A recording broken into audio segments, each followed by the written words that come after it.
Hey everyone, this is Torn Apathy here with a anime review of episode 2 of the Master of Ragnarok and Blesser of Einherjar. This is a character introduction, explanation of who's who, what's what, how the chalice works, some minor spoilers on how what happens throughout the episode, my overall views on it, and what it is going forward. I won't go into the next episode, even though I know what happens already, because it's pretty much very linear to the source material, the light novel. Obviously, there's some minor changes again, just because it is the anime, and you can't fit uh, 2 to 300 pages in one 30-minute episode, 23-minute episode. So if you've read the light novel, episode 1 and 2 is pretty much volume one, two, maybe two and a half. So going into the third episode, half of that will probably be the continuation or the finishing of volume one, and going into volume two. Actually, I would say now that I look back on it and try and remember, episode two is pretty much the end of volume one, because then they introduced the next antagonist, which is, I don't want to spoil it too much, but he is a patriarch of another clan, so that's who they introduce. It's pretty cool battle, pretty cool stuff. What's coming up? The next two episodes, I'm going to assume, are going to be either filler episodes or more of a backstory. So, like, sort of just to bring everything together and maybe go over a little bit more of what's going on. Because right now they really haven't explained too much in depth on who's who, what's what, and how everything sort of works out chalice wise. They sort of done a very brief introduction on it. I apologize, I'm doing a hand video from my camera, so I do apologize about the quality and the movement, so please bear with that. So Yuto is the patriarch of the Wolf Clan. He is at the beginning of this episode. He is going to help save the Horn Clan from the Hoof Clan. Now, just to give you an idea, the Hoof Clan is about 4 times the size of the Wolf Clan. Now, the Wolf Clan has officially absorbed the Crow Clan and the Horn Clan together. So all of them together make about half of the size of the Hoof Clan. So in the episode, there are some introductions of certain advancements that they don't really explain overall. They just say what they are, but they don't explain how they're significant. If you'd like, I can go over that video after you've watched it, and we can go into depth on why there's a major upset between that battle. Essentially, because most of the time back when Ragnarok is in effect, most of the time they did very minimalist tactics. It was pretty much straightforward fighting. They would just group together. Whoever had the larger army would win. They would do some tactics, like you know, pincer attacks and things like that, but it wasn't like advanced tactics that you would think of today's age. Um, so, but in this, they do. The Wolf Clan does do some advanced tactics that I'm not going to spoil too much, but you'll see right away with cavalry, which obviously everyone knows if you're on a horse, you can run faster than other things, people on feet, and you have a height advantage, which also is a benefit in a battle. So there is that. Of course, they do hit and run tactics, which, of course, with cavalry was a very major thing, because cavalry could get in fast, get out fast. So hit and run tactics, very effective, right? So those strategies came by from Yuto. He calls himself a cheat a lot in the light novel as well as the anime, it seems. The reason why is because he has access to our technology still. And they don't really bring that information yet, and I don't know if they will later. So my thought processes on this episode, very good, very straightforward with the light novel, so I already knew what I was going into. It was nice to see it though visually. They did have some harem-esque scenes, so if you don't like the harem avenue, uh, you'll probably not like this anime too much because there is a big avenue on that. It's just the way they make the story tie in together. Now, in all favorness, Yuto is not one of those people who's all into that. Just this will be a major spoiler, not a major spoiler, but it is information you should know going in, so that way you can understand his logic. He got sent back to Ragnarok from his friend who's he's in love with, which they go over a little bit in episode 1 if I'm not mistaken. So essentially he's not really trying to be part of anybody else's life besides get back to her. So that's pretty much what the story is. He gets summoned to Ragnarok. He builds himself up, becomes patriarch. I won't spoil anything on that front. And then he pretty much tries to find a way back to his homeworld to meet his love of his life. So that's pretty much where this goes into. There is some funny scenes. I enjoyed it. I think it was funny just visualizing it.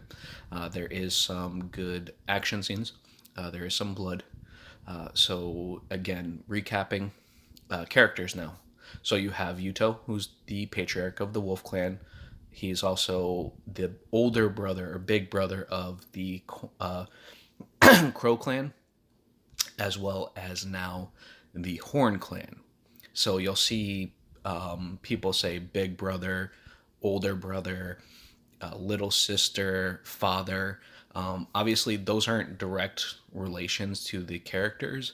They have what's called the Chalice System. What that entails is that you can take an oath of fidelity, which means that you are essentially promising yourself to whoever, either through siblings, father and child status, right? Because that's how we think of who's in order. Like older brothers would be responsible for their younger siblings, or older, and I say brothers because I'm a male, so that's why I say that, but it could be older sister as well, because they do have older sisters to younger sisters and older sisters to younger brothers. It just whoever's whoever, right? So with that being said, because Yuto, people start seeing him as this godlike individual. Essentially, they feel like he's a blessing from the gods, which is essentially what the Einherjar essentially are. So you have that avenue. So when you go into those steps with the chalice, you essentially become the older brother, older father, not older father, but father figure to or parental unit to someone else, or a sibling to someone else. And it always goes in whoever wants to have the chalice given to them. So, or not given to them, given to somebody else. So like the best example is Felicia to Yuto. Felicia is Yuto's younger sister. The reason why is because she wanted to do the chalice with him, so she in turn become his younger sister. Now he could have asked her to do the chalice with him, and he would have became her younger brother, right? But that's not how she saw it. She saw he was more, and I hate to use these terms, but a superior person, and wanted to bring him into her family. There's other avenues that I won't go into because that is major spoiler stuff, so I'm just going to leave it at that.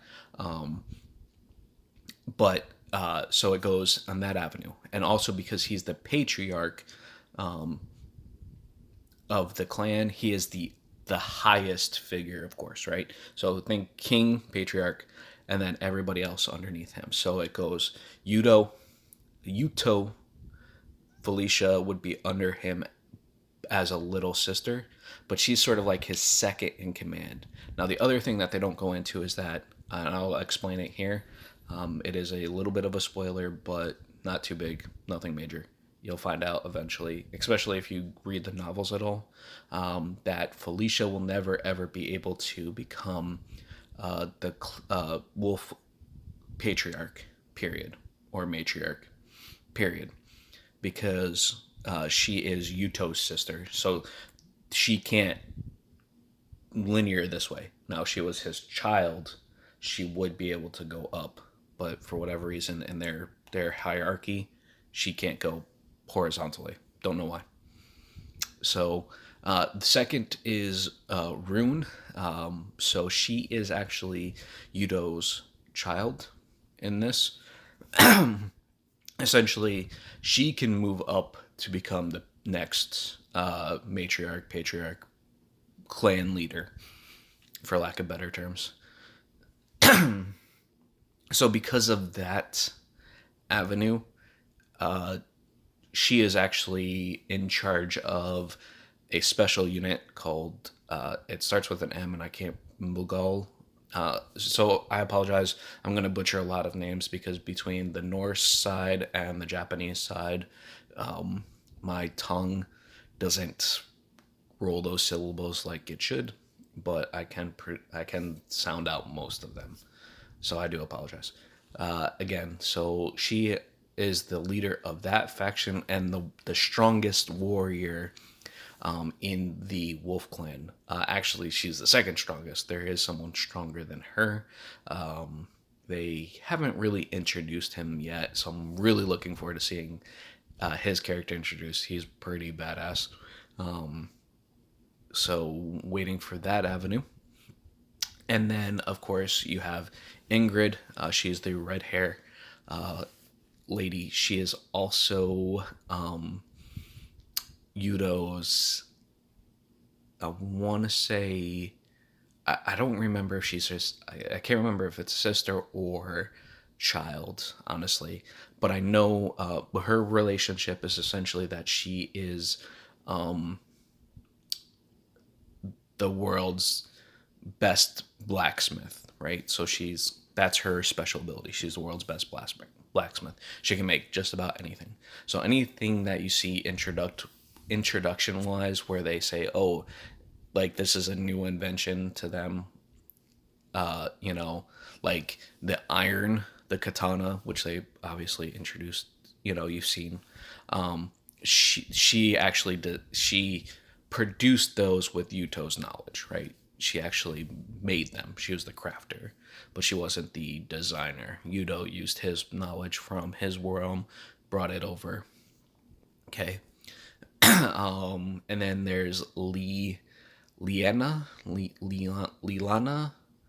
She is the Horn clan matriarch, and they also call themselves patriarchs too. So I don't know if it's translation or what, but she calls herself a patriarch, matriarch, monarch. I can't remember. Actually, I can't remember which one's which. If it's matriarch, no, matriarch is female, patriarch is male. Either way, I digress. Sorry. So she is Yudo's younger sister, so she calls him older brother or big brother. She is the Horn Clan leader. So essentially, in that avenue, she could in turn come into succession under the Wolf Clan only through certain avenues. And this episode goes into that. So with that, this video has gone way longer than I was hoping. It's 15 minutes. If you do have any other questions, please just let me know in the comments. Thank you guys for the people who asked me why I haven't done a second video. I greatly appreciate it. And people who did view the other videos, thank you so much. Hopefully this was better speaking. I know I'm still saying a lot. I'm trying to think and formulate ideas. And with that being said, please, if you do enjoy the content, please just let me know. I'm only human, and sometimes I struggle with producing and going forward. So thank you so much. And again, if you have any questions, please let me know. I do enjoy the series, so I'm looking forward to seeing where it goes. I'm going to do my best to do another episode either today or tomorrow. I'm out sick for the next few days, so that's it. So thank you so much, and best of luck and good luck.